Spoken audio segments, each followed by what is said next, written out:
Shalom, and very, very honored to be here. The truth is that I was actually meant to fly yesterday. I'm leaving, as you just heard, I'm literally leaving from here to the airport and hoping to catch my flight in time.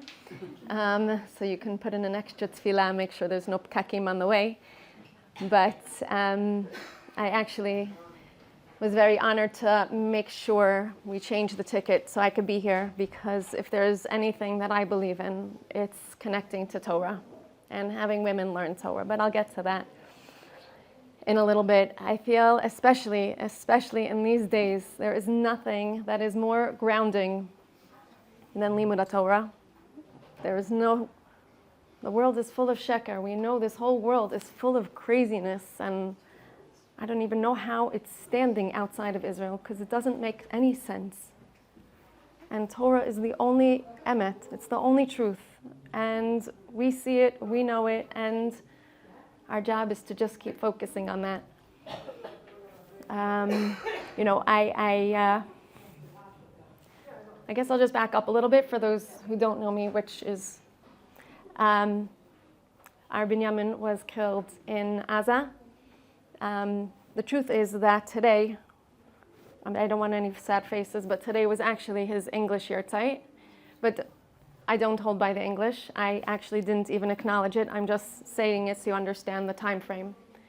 The Hebrew yahrzeit, his yahrzeit is in less than 3 weeks. And I will just say that really, if there was anything that gave me strength this whole year, it's OUisrael and Torah Yisrael. It's just turning to Torah. When it was Tisha B'Av and I just felt like every Band-Aid was like just ripped off and every wound was raw, there was nothing that anybody could say other than Shabbos is going to come and we're going to start reading the Haftorahs of Yeshayahu. That's the only thing that gave any comfort, because what else is there in this world other than Torah and its truth and its nivuot and its promises to Avram Avinu, promises of Ko Yezer Echad that we're going to continue, promises of Vayeh Bracha, promises that we will have kibbutz galiot. Are we not seeing all this? You know, we've been living a year now of witnessing the nivuot of our Torah coming true. Well, I'll explain. Well, first of all, I think everybody, it's a little self-understood. Everybody's seeing the nivuot of, obviously the first being kibbutz galiot, which is probably what everybody in this room can vouch for, and the land growing. But one of the things that we did, even on Yom HaZikaron, I'll give you this example, yeah? Yom HaZikaron, apparently, which I did not know, and you should never know, in Eretz Yisrael, it's like a Shiva house all over again. It's known that people come visit, and you have an open door, everybody comes and visits. It's the army thing, I don't know. But Binyamin used to work, he volunteered at a farm out in the Shomron. And he actually, literally, Erev Sukkot, he planted a vineyard. He was 20 still at the time, and it's a whole long story, I'm not going to get into it, but he planted a vineyard.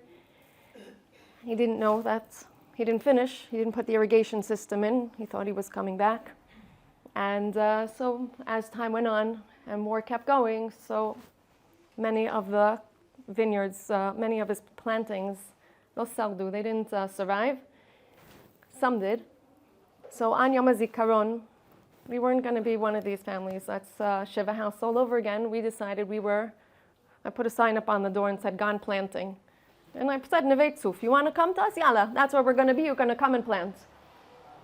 I realized this is what Yirmiyahu was talking about. Otitu kramim, like Yirmiyahu talks about Otiti kramim ba'arei Shomron. On Yom HaZikaron, we were again fulfilling Yirmiyahu's nivuot of what is going to be in Eretz Yisrael. Ma, ze lo noten chizuk. This isn't strengthening. This isn't our Torah. Then, it was a few weeks later, I went, a few weeks right after the summer, we went, Binyamin was also involved in building a farm out next to Mitzpeh Yericho, by Mevo'ot Yericho. And so, they had been waiting till we were back from our summer away, and we went there, And we were planting because they wanted to now plant orchards there and also vineyards in honor of Binyamin, who was there to help start the farm. And as we're planting, we literally turned to each other and we said the same thing. This is Yeshayahu. Misham midbar kegan Eden v'arvata kegan Hashem. Literally planting in the desert. Thank you, in the desert, and it's flourishing. This is also, these are our nevuot. We have Yeshayahu and Yechezkel and Yirmiyahu, Zechariah. These are all nevuot that we're literally witnessing.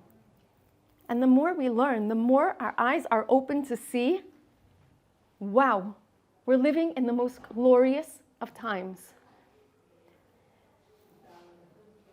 I think it's also not stam to be in having this open in Sefer Breshit. We know Sefer Breshit is a book of building individuals. Yeah?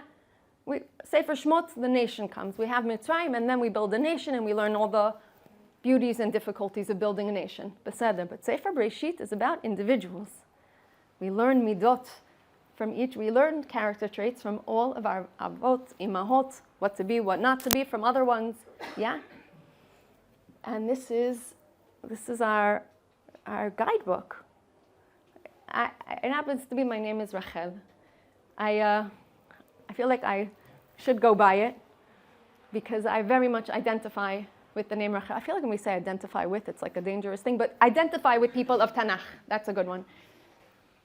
But I identify with Rachel. I don't go by it, by the way, because I know there's another Rachel in the room we were talking about it. I don't go by. I feel like, when you had in Parshat Shlachtim, Meraglim, and you had Yoshua and Kalev, yeah? Yoshua, he's like, he's, the number one student. You can't talk to him because he's Moshe Rabbeinu's student. He's too high up. We can't relate to him. Kalev was the guy. He was like one of the guys. Who's Kalev? Kalev. He's like a dog. Like he's a Caleb. He's a simple person. He's one of the guys. We can talk to him just fine. So I feel like that's like Jen. I'm just one of the girls. And I like that. So, but I identify with Rachel. I turn to Rachel for everything. I go to Kev Rachel. I pour my heart out. I talk to her. I like, come on, give me strength. Give me strength. I want to be like her. I want to learn the chesed from her.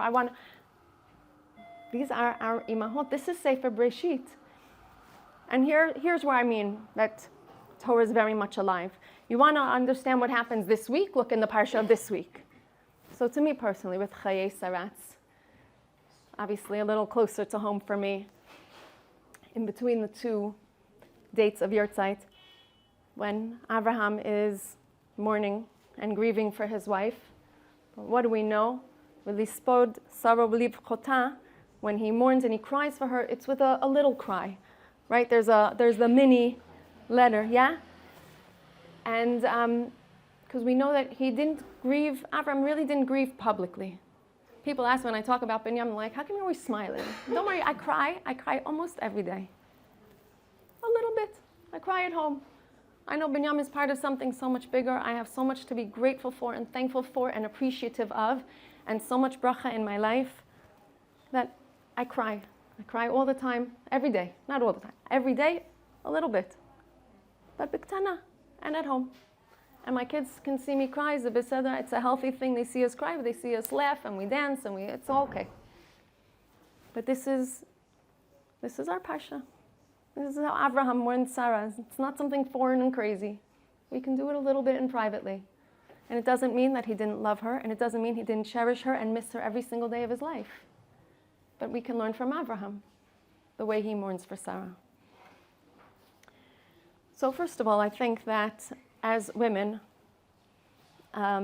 we have the most glorious role models in Tanakh, in our Sefer Breshit, to learn from, or Yael, Devorah. I mean, we have a whole list of our awesome role models. And I think that as we know, names are very significant. And to look towards these dmuyot with these holy names, we can really aspire ourselves and this all comes from learning about them. We can't just say, I want to be like Yael, but no, you have to learn about her. I don't know. I know the OU is, I'm a very big Naomi fan. I'm in the second cycle, and I feel like if there's also anything that has given me a stake in this, through all the craziness, is the consistency, the hatmada of learning Naomi and connecting to Torah like that. But as we know about Torah learning, there are three things. The Gemara talks about three things that are niknei b'yisurim. Eretz Yisrael, right? That's a no-brainer these days, for sure. What? Limud Torah. What's the third? What? Olam haba. Yafeh. Olam haba. These are the three things that are niknei b'yisurim. You have to invest. And what happens when we invest? We appreciate, we love, we connect. I say first of all, Limud Torah, so we'll keep that as an easy one. Yafeh. We understand that Amelut B'Torah, we make a bracha and we have to work on it, we spend time on it, and that's where this center, this very building, is going to be one of the landmarks of that. And Olam Haba, we gotta give a shekel, you know what I'm saying? We gotta chap around and work for this. It's not something so easy. We have to earn it. Earn it but good, but the rewards are great. And Eretz Yisrael, I think that there's not one person who doesn't feel incredibly connected to this land. Especially now, even more, if there's any time that we've ever connected deeper to this land, it's now during these hard times. It has brought us such an appreciation. We see the beauty in it through the difficulties. I want to say I don't know, I'm hoping nobody checks the news so often because there's no reason to, but within the last half hour, there was a rocket that went to Tel Aviv. And now, you should know, Nisim v'niflaot. One had an impact. It impacted in Ramat Gan. I think 3 people were lightly wounded. Nisim v'niflaot. But it doesn't come simply. We have to daven, we have to pray, we have to run to shelters, we have to be traumatized, we have to be worrying, we have to be... Kachazeh. But at the same token, man, look how Hashem is watching over us. He's showing us miracle after miracle. I'm saving you, and I'm saving you. I know, he didn't save Binyamin, but that's another story. The Kachazeh, Eretz Yisrael nikneit b'yisurim. Binyamin is one who believed, heart and soul, in the love for this land, the love for his people. And he volunteers himself. He said even before the war, if I have to give my life for Eretz Yisrael, I will. It's not necessarily what a parent wants to hear, but it's what every parent should want to hear, because it lets us know how deeply our children love our land. And if there's anything and it just goes to show he was willing to do anything for it. And he was willing to put the Yisurim into the land. This chiyuv of Talmud Torah. We know the chiyuv of Talmud Torah is, on a daily basis, is for the men. Yeah, beseder. I have no problem with that. I have no problem with the men dancing on Simchas Torah. Let them work so hard. I get to sit and enjoy and watch you. I don't have to go to Minyan. I can enjoy it. I am wonderful with this. But you know what? When we learn, when the women learn, the extra protective, the Gemara talks about that Torah learning is magni umatzli. It protects and saves the Jewish people. That protective power comes from our learning also, just as much as the men's. So while we don't have the chiyuv, our learning actually gives this protective power. This is the Mesirut Nefesh that we can give for Am Yisrael by learning and enjoying Limud Torah. And I think, just like Zamira was saying, when we do this, what happens as the Ikeret Habayit, as the women of the home, as the mothers, we learn. And not only are you protecting the outside, we're protecting the inside, right? There's this concept that the Ikeret Habayit is called such because we have the influence.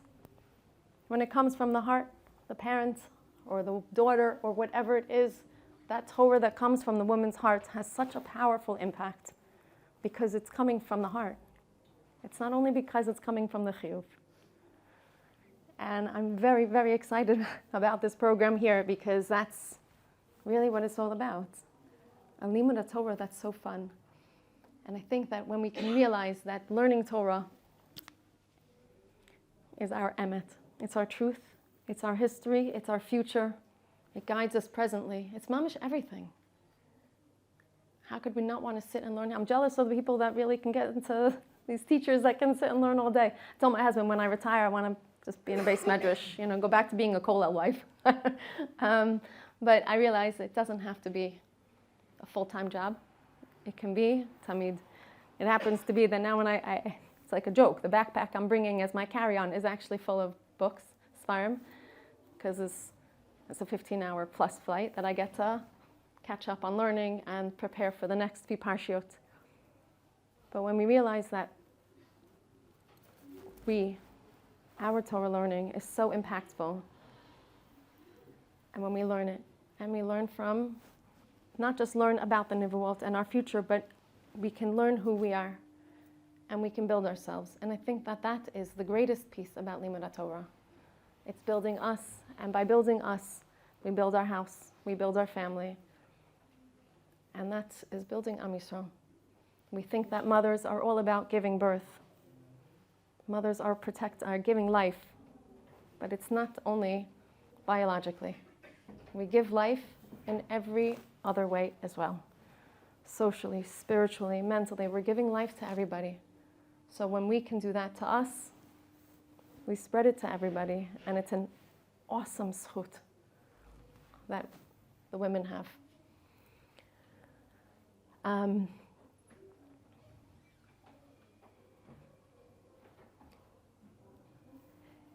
feel like I will just finish with one piece. The idea of Mesirut Nefesh to me is massive. And the idea, not just of Mesirut, when I mentioned before about being Moser Nefesh for OUisrael, I feel like this is the most ridiculous thing, but I want to be in Hebron this Shabbos. That's where I want it to be. I'm supposed to be in Hebron, okay, my family's going, and I'm not going to be there because I'm going to America. I felt like, all right, God, take that Mesirus Nefesh, like so big, but to me, in my eyes, that was Mesirus Nefesh. That's where I want to be, and Hashem's saying, Jen, you think you're going to be there? I'm going to bring you over to the other side of the country, to the other side of the world. And ani b'sader, not really, but I am, because I'm not doing it for me. And I think that being Moser Nefesh, everybody can be Moser Nefesh in the way that they can. And everybody has ways to be Moser Nefesh. And now, yes, the learning, okay, the tefillah, okay, being Moser Nefesh for OUisrael comes in many sizes, shapes, and forms. You see, I like talking about the soldiers being Moser Nefesh, because in my eyes, the soldiers are, in my head, the same as the Kohanim. When you see a Kohen, it's funny, I got started on this whole concept because one of the things Binyamin wrote in his list of I wants is to be a Kohen. We're not Kohanim. So this really got me thinking of Maza Omer, what did he mean by that? And okay, we went through all different things, and I'll leave all the others aside. But I think about our soldiers. Yeah, I think about the fact that they could be tired. I actually just spoke on a Zoom last week to a group of social workers. Why did they call me? I have nothing to do with social workers. I don't deal in this tchum bichlal. But why did they ask me to come? Because the social workers are burnt out and they're tired. And I said, can you imagine? I get on the Zoom. It's probably not what they were expecting, and I'm sorry that they had to hear this. But I said, and what if the soldier said, I'm tired? What if the soldier said, I really didn't get much sleep? I've heard this so many times, I just keep doing the same thing every day. What if the soldier were to say, my clothes are uncomfortable, the equipment I have to carry are too heavy? What if my food is not warm? What? En li koach. But they don't.